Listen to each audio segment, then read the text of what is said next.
Class 9 मजमून रियाजी unit 1 lesson 16 exercise number 1.4 मश्क इकड़ाई 4 पार्ट 1 बारो आऊं आहियां अवां जो रियाजी जो उस्ताद राशिद अली सिंध ऑनलाइन स्कूल में अवां खे भली कार।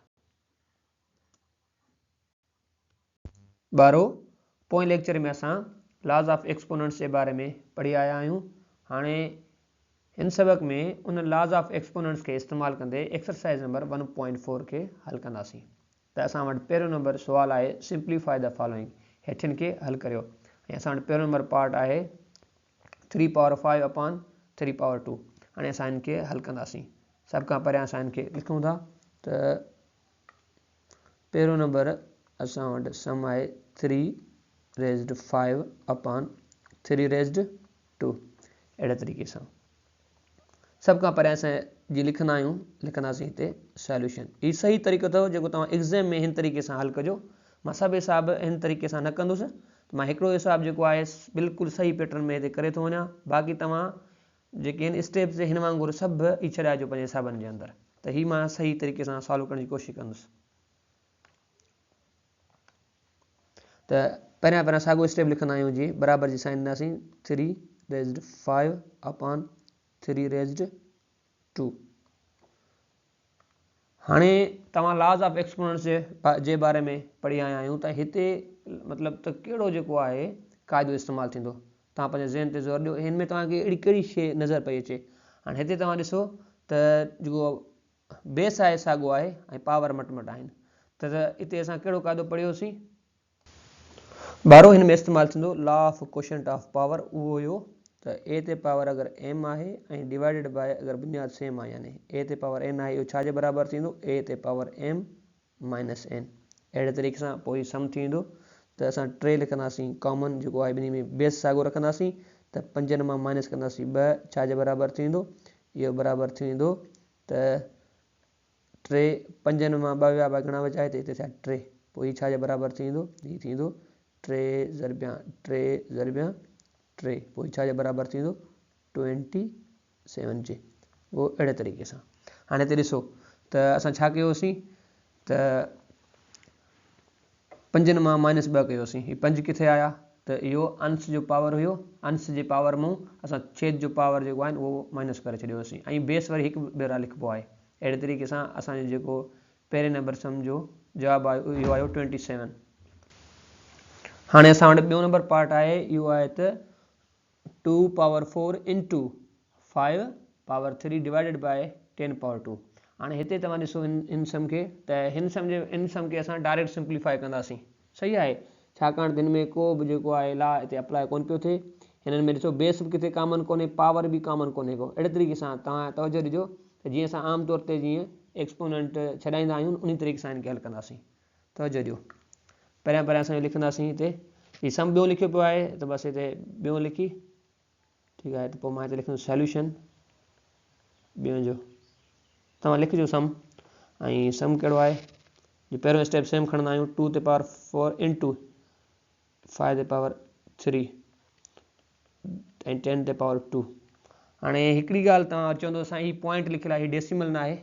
ज़र्ब खे असां 3 तरीक़नि सां लिखी सघूं था। हिकिड़ो असां क्रॉस जी साइन ॾींदा आहियूं, ॿियो डॉट प्रोडक्ट ईंदो आहे, डॉट सां बि असां हिनखे ज़ाहिर कंदा आहियूं। टियों हूंदो आहे ब्रेकेट, हिकिड़ो नंबर ब्रेकेट में हुजे, हुनजे पासे में ॿियो नंबर बि ब्रेकेट में हूंदो, त उहो बि छा हूंदो आहे, उहो बि ज़र्ब हूंदो आहे। सही आहे, अहिड़े तरीक़े सां। हाणे मां हिनखे सिंप्लीफाई कंदुसि त असां लिखंदासीं बराबरि 2 जो पावर छॾाइणो आहे असांखे पहिरियां 2 इंटू 2 इंटू 2 इंटू 2 अहिड़े तरीक़े सां। हाणे वरी छा करिणो आहे असांखे 5 जो पावर ॾियणो आहे 5 इंटू 5 इंटू 5 ऐं वरी असां 10 जो पावर छॾींदासीं 10 इंटू 10।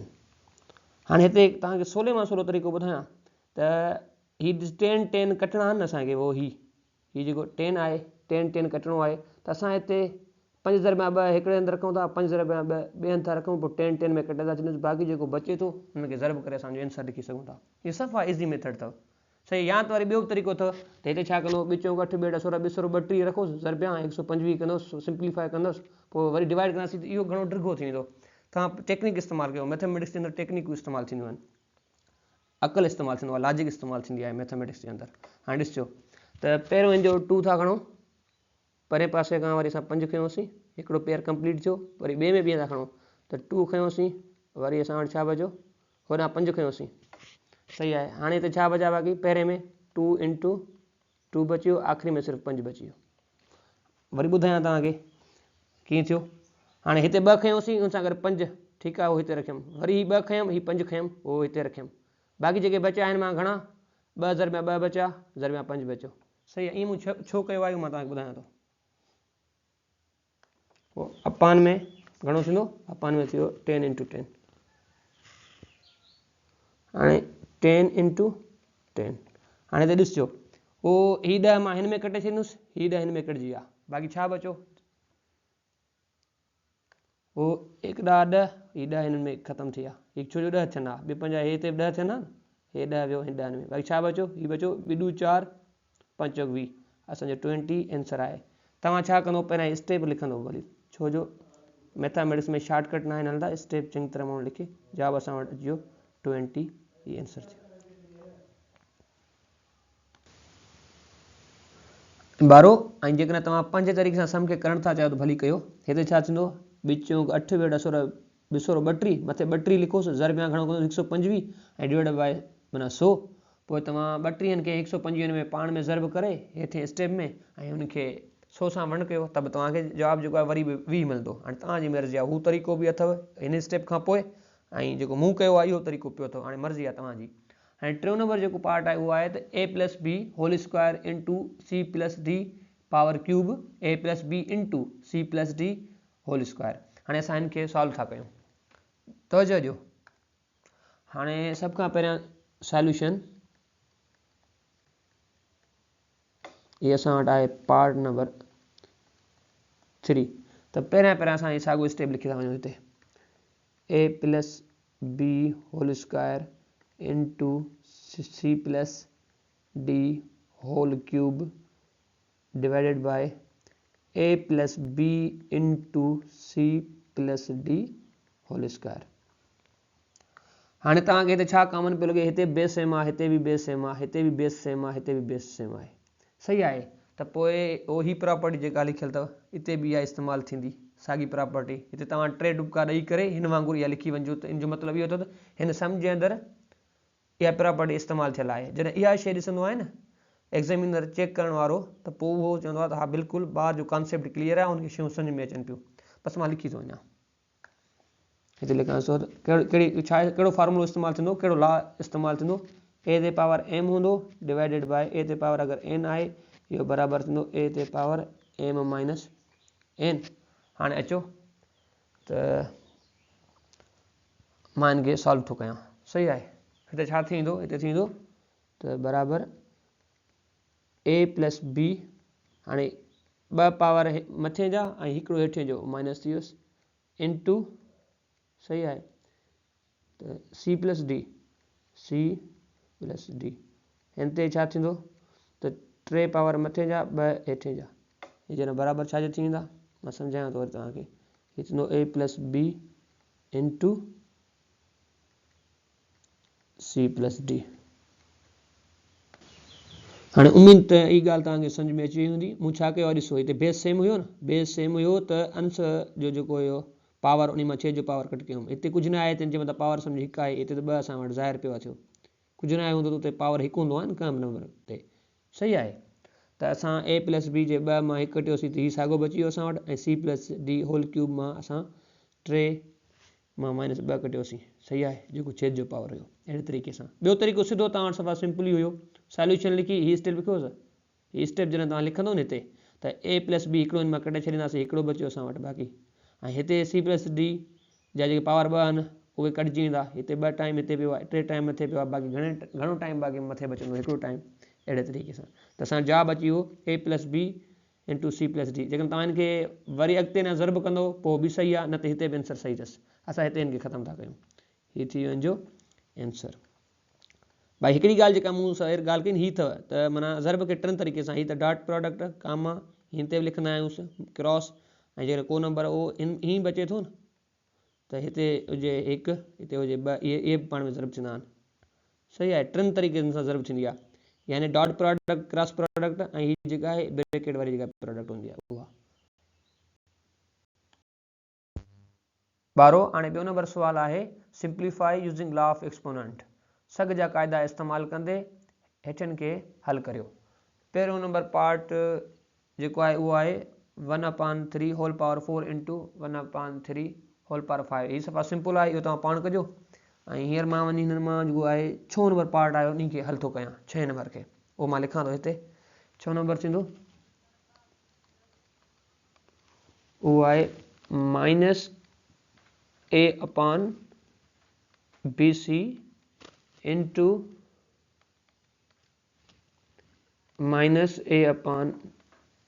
-a/bc whole power 4।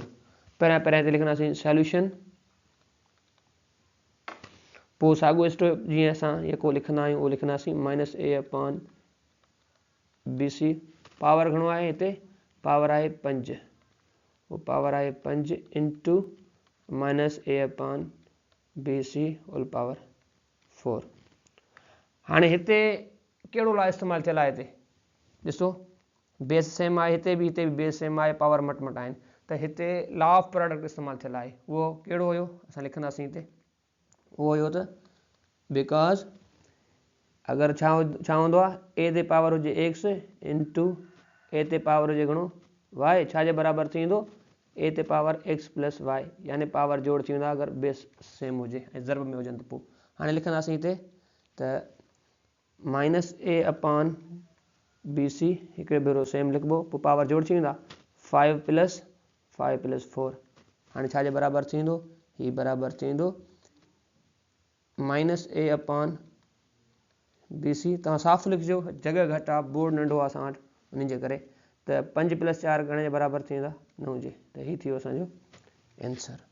तवजो ॾियो, हिते ॾिठो तव्हां त हिते छा हुयो, हिते -a/bc हुयो, बसि सिंपली बेस साॻियो हुयो त पावर असांजो जोड़ थी आहे अहिड़े तरीक़े सां। ऐं तव्हांखे प्रॉपर्टी यानी लॉ जी ख़बर आहे, इहो हुयो सही आहे लॉ ऑफ प्रोडक्ट। हाणे इन जे तहत बाक़ी रिमेनिंग सभु सम थी वेंदा, कहिड़ा, बसि हिन ॿिनि खे छॾे करे चोथे ऐं पंजे खे छॾियो। इहो मां ॿी स्लाइड ते थो कयां, बाक़ी हिते तव्हांखे लॻे मतां हिन मां को ॾुखियो लॻे त पहिरियां मां हीअ थो कयांसि वञी 8 खे मां छॾायां थो, 9 खे ॿिया सिंपल लॻा पिया अथव, सिधा समा रखिया पिया आहिनि, हिन खे पाण में ज़रब में हाणे पोइ तव्हां करे छॾिजो। 8 नंबर सम आहे उहो आहे त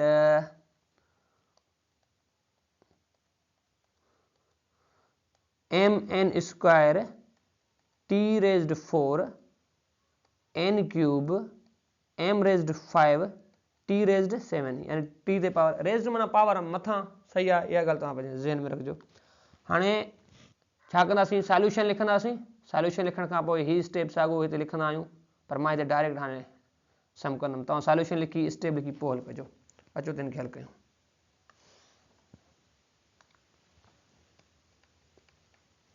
साॻियो स्टेप मां नथो लिखां, हिते कहिड़ी प्रॉपर्टी इस्तेमालु थियल आहे, साॻियो law of the product use थियल अथव।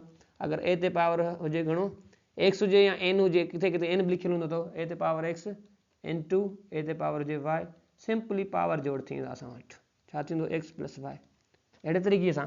हाणे हिते तव्हां तवजो ॾियो, हिते ॾिसो साॻा टर्म कहिड़ा आहिनि, m पियो आहे, हिते बि m पियो आहे, हिन जा पावर जोड़ थी वेंदा, हिते n पियो आहे, हिते n पियो आहे, पावर जोड़ थी वेंदा, हिते t पियो आहे, हिते बि t पियो आहे, पावर जोड़ थी वेंदा। बसि इहे शयूं तव्हांखे ज़हन में रखनि, का वॾी ॻाल्हि आहे ई कान्हे हिसाब जे अंदरि। अचो त हिन खे हल कयूं। हाणे छा कंदासीं, हिते लिखंदासीं बराबरि ॾींदासीं, हिते बराबरि ॾिनीसीं, हिते लिखियोसीं m, त m जेको आहे बेस आहे त हुनजो पावर कहिड़ा आहिनि, हिते 1 पियो अथसि, ॿिनि जाइनि ते आहे 5, सही आहे। ऐं ॿियो कहिड़ो टर्म आहे t, त पावर घणा पिया आहिनि, हिकिड़ी जॻह ते 4 पावर आहे, ॿी जॻह ते 7 पावर अथसि। ॿियो छा आहे n आहे, त n आहे त 2 पावर, ऐं ॿियो ॿिए हंधि घणो पावर अथसि n ते 3, छाजे बराबरि थी वेंदा, हीअ थींदा m ते पावर आयो 6, t ते पावर आयो 11, ऐं n ते पावर आयो 5। तव्हां सीक्वेंस में लिखिजो। अचो n ते पावर 6, n ते पावर 5, t ते पावर आयो 11, हीअ असांजो थी वियो आंसर। बिल्कुलु आसान आहिनि, पोइ हिन तरीक़े सां सही आहे, तव्हां सीक्वेंस ॾेई छॾिजोसि, सही आहे। हिते जेको हुयो n मूंखे परियां रखिणो, पर मूंखां हिते अॻिते लिखिजी वियो अथव, को मसइलो न आहे, छाकाणि त कुझु प्रॉपर्टीज़ ज़रब ऐं जोड़ में तव्हांखे ख़बर आहे एप्लीकेबल आहिनि, को फ़र्क़ु कोन पवंदो आहे।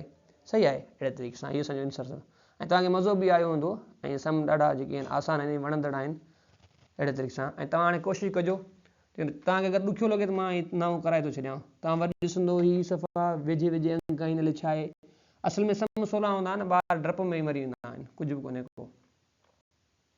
ॿारो हाणे क्वेश्चन नंबर 2 जो पार्ट नंबर आहे 9 त a raised 2 c raised 5 b raised 2 a raised 3 c raised 3 b raised 4 a raised 4। हाणे अहिड़े तरीक़े सां असांजो हीउ सम आहे ऐं उनखे असां हल कंदासीं। पहिरियां लिखंदासीं सॉल्यूशन, पोइ साॻे ई तरीक़े सां जीअं आम तौर ते हिसाबनि कबो आहे, पहिरियों स्टेप साॻियो। हाणे असां ॾिसंदासीं त हिन में कहिड़ी प्रॉपर्टी इस्तेमालु थियल आहे। त साॻी तरीक़े सां हिते उहा साॻी प्रॉपर्टी इस्तेमालु थियल आहे। कहिड़ी लॉ ऑफ प्रोडक्ट यूज़ थियल आहे। लॉ ऑफ प्रोडक्ट उहो छा थो चए थो त अगरि हींअर मां मट थो लिखांसि, चए थो ए ते पावर अगरि m हुजे इंटू अगरि ए ते पावर हुजे n, किन बुकनि में ईअं बि अथव, छाजे बराबरि थींदो m प्लस n। याने अगरि बेस साॻियो आहे, पावर मट आहिनि ऐं ज़र्ब में आहिनि, त पोइ असां बेस लिखी करे पावर जोड़ करे छॾींदा आहियूं। उहो हिन तरीक़े सां बेस साॻियो आहे, पावर जोड़ थी आहे। अचो त हिनखे हल कयूं, लिखंदासीं बराबरि। हाणे तव्हां हिते ॾिसजो त वेरिएबल कहिड़ा कहिड़ा आहिनि शयूं, माना लिटरल्स चयो वेरिएबल असां इस्तेमालु कंदा आहियूं। वेरिएबल्स कहिड़ा कहिड़ा आहिनि हाणे हिन में, हाणे ॾिसंदासीं ए। अचो त अचो शुरू कयूंसि। हाणे ए ते पावर खणो, ए घणा टाइम आयो आहे, ए आयो आहे असां वटि 3 भेरा आयो आहे। ए हिते आहे, हिते बि आयो अथव, हिते बि, त इन्हनि सभिनी जा पावर असां जोड़ करे हिकिड़ी ए जे मथां लिखंदासीं। अचो ए ते पावर आयो 5, वरी घणो आयो अथसि पावर 3, वरी घणो आयो अथसि 4। अहिड़े तरीक़े सां वरी इन ज़र्ब में ॿियो टर्म, उहो कहिड़ो टर्म आहे, हाणे उहो था लिखूं। ॿियो वेरिएबल आहे बी लिखियमि। हाणे ॾिसो बी घणा दफ़ा आयो आहे, बी आयो आहे हिकिड़ो भेरो बी, ॿियो भेरो बी, 2 भेरा आयो आहे। बसि हिन जो पावर पाण खे जोड़ करिणो आहे। अचो लिखोसि, हिते बी जे मथां पावर घणो थींदो, 2, वरी पावर घणो अथसि 4, वरी ज़र्ब में टियों टर्म कहिड़ो आहे, उहो आहे सी। हाणे ॾिसंदासीं सी घणा दफ़ा आहे, उहो हिकिड़े भेरो आयो, ॿियो भेरो आयो, 2 भेरा आयो आहे सी। हाणे बसि हिन जो पावर जोड़ करे रखंदासीं त छा आहे, हिते पावर आयो 5 प्लस कंदासीं, ॿियो भेरो पावर घणो आयो अथसि 3। बसि सिंपली असां हाणे हिनखे सिंप्लीफाई करे लिखंदासीं। सही आहे, त पावर जा जोड़ थी वेंदा, हिते 2 3 5, 5 4 9 थींदा, ए जे मथां 9, बी रेज घणो थींदो 6 जोड़ थिया हिते, ऐं हिते थींदो सी रेज 8, जोड़ कंदासीं पावरनि खे। हाणे लिखूं, हाणे लिखंदासीं ए ते पावर घणो थी वियो 9 11 इंटू बी ते पावर घणो थी वियो 6, सी ते पावर घणो थी वियो, सी ते पावर थी वियो 8। अहिड़े तरीक़े सां ॿारो ही जो आंसर। उमेदु तव्हांखे मज़ो बि आयो हूंदो। हाणे ॾिसो क्वेश्चन नंबर जेको आहे 2 जा जेके बाक़ी चोथों ऐं 5 पार्ट मां अॻे लेक्चर में कंदुसि। उन खां अलावा एक्सरसाइज जेका हीअ आहे 1 ॾाई 4, इन जो 3 नंबर जेको सुवालु आहे सॼो, इहो बि मां अॻे लेक्चर में हल कंदुसि। सही आहे ॿारो। अहिड़े तरीक़े सां असांजो अॼु जो लेक्चर पूरो थियो। वरी मिलंदासीं नए लेक्चर में, तेसीं ताईं अलाह भाई।